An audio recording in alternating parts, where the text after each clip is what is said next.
একজনের রুচি নাই, তার সামনে যতই কাচ্চি আর বিরিয়ানি রাখেন, বলেন কাচ্চি বিরিয়ানি খাইতে পারবে?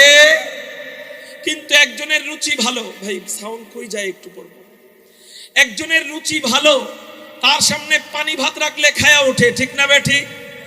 একজনের রুচি নাই, তো যতই জান্নাতের আলোচনা, যতই ঈমান আমল নিয়ে বয়ান করেন, মজা লাগবে না।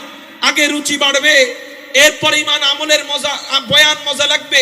চলেন জান্নাতি আলোচনার মাধ্যমে উম্মতের রুচি বাড়াই, আমাদের রুচি বাড়াই। আজকের আলোচনার মাধ্যমে যেন আল্লাহ আমাদেরকে রুচি বাড়ায় দেয় ঈমান আমলের প্রতি। সবাই বলি আমিন।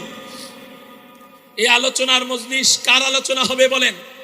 চিৎকার, আল্লাহর নামটা চিৎকার দিয়ে বলেন, কার আলোচনা হবে? এই আলোচনার মজলিস থেকে অনর্থক যদি কেউ উঠে যায়, তার কারণে আরেকজন উঠে যাবে, ওই ব্যক্তির হেদায়েত